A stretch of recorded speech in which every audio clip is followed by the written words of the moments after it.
Um filho nunca vai caber na nossa rotina. Mas talvez esse seja o ponto. A vida com Deus, ela não se encaixa no nosso cronograma. Ela redefine ele. Eu sou a Maria Vitória, tenho 24 anos e estou no 6º ano de medicina. E agora eu vou contar um pouquinho de como foi engravidar em uma das fases mais intensas da minha vida. Era 9 de abril de 2023, um domingo de Páscoa, 1 ano e 4 meses depois que eu tinha casado, e eu descobri que estava grávida. Foi inesperado. Não estava nos meus planos e nem na minha agenda. E sinceramente eu achei que a minha vida tinha acabado. No meio médico, a gente vê muito essa questão da carreira. De tu estudar, depois casar e depois ter filhos. E aos olhos de muitos eu já tinha começado da forma errada. Foi um desafio. Eu tive medo de contar para os meus pais, tinha medo da expectativa que eles tinham sobre mim, de eu me formar. Eu achei que eles não se alegrariam com o que eu estava vivendo, mas eu estava muito enganada. Eles me acolheram e se alegraram muito com a vinda do Estevão. E nesses gestos de acolhimento, eu percebi, mais uma vez, que o amor de Deus supera as expectativas que a gente cria.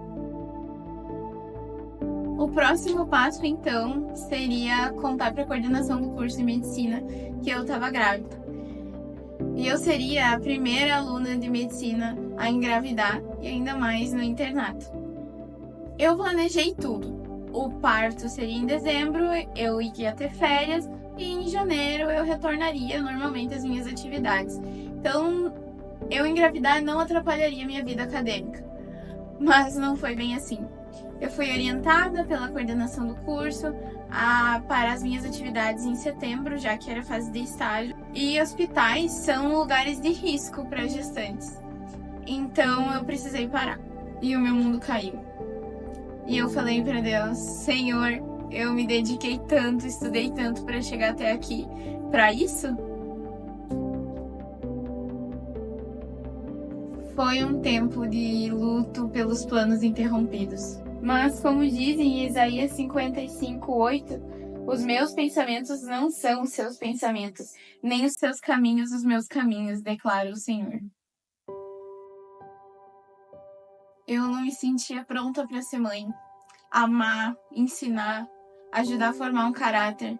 Até as coisas mais simples me assustavam muito, como amamentar, ninar, segurar um bebê no colo, cuidar dele, as necessidades básicas do ser humano.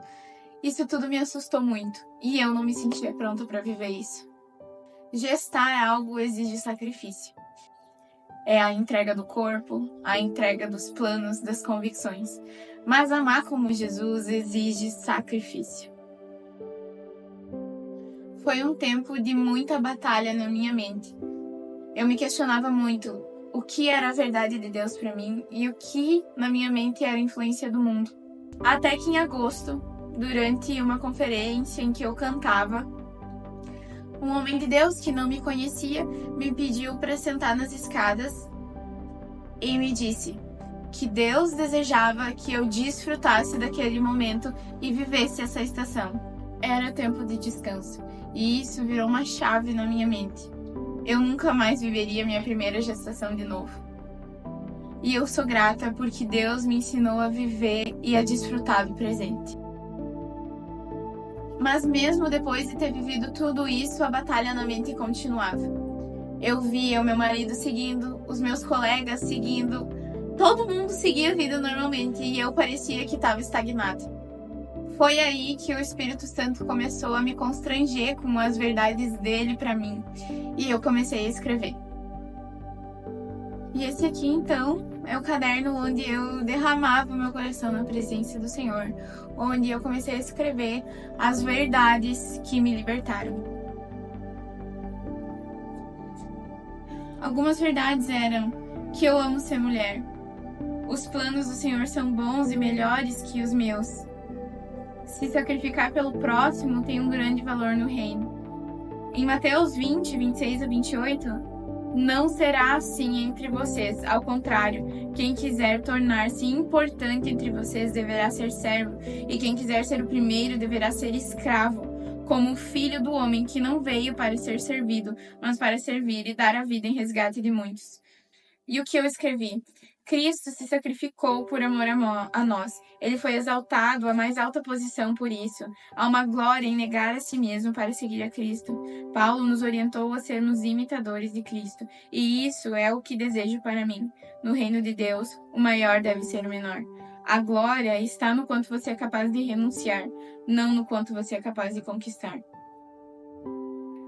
E eu sentia Deus trazendo ao meu coração de que os sonhos que eu tinha criado estavam se desfazendo para Deus colocar no meu coração algo eterno e precioso.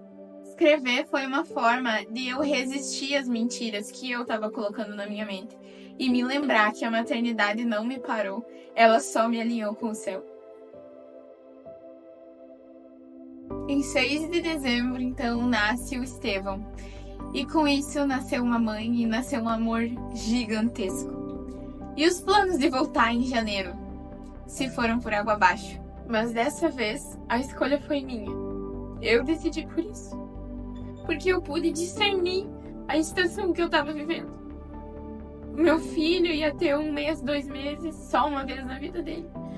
Era o tempo de que ele precisava de mim. E eu pude decidir por ele. Eu pude decidir sacrificar aquele tempo, aquele estágio, por amor a ele. E eu fui sustentada por Deus. No Salmo 55, no versículo 22, diz: entregue suas preocupações ao Senhor e Ele o sustentará. E eu vivi meses preciosos ao lado do meu filho, tempo que não volta atrás. Mas eu precisava voltar. Eu sabia que Deus tinha me chamado para essa profissão, para que Ele fosse glorificado. Mas vinham muitas preocupações. Quem vai cuidar do Estevão? Ele vai para a escola? Eu vou contratar uma babá? A minha mãe trabalhava, os meus sogros moravam em outro estado, minha madrasta precisava cuidar do meu pai. E eu pensei, e agora? Mas Deus, Ele não nos desampara e Ele trouxe uma solução. Uma família muito querida por nós se ofereceu para cuidar do Estevão nesse primeiro ano de vida dele. E todos os dias a gente levava o Estevão até a casa deles e ele foi muito amado e cuidado por essa família. Nós somos eternamente gratos por isso. E a gente seguiu a vida. O Gustavo trabalhando, eu nos estágios, nos horários mais doidos possíveis, nossa empresa rodando, a gente congregando em uma igreja maravilhosa, vivendo uma rotina maluca, mas cheia de graça. Com filhos, rotina engessada não existe, mas princípios continuam sendo aplicáveis.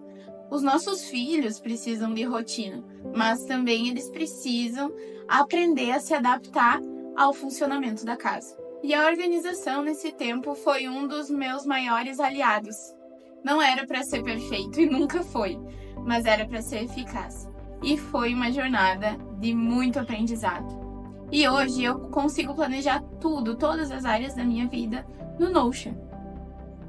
Eu vejo que é prioridade, faço concessões, organizo o dia a dia, organizo o nosso lar, as finanças, tudo isso discernindo a estação que a nossa casa está vivendo.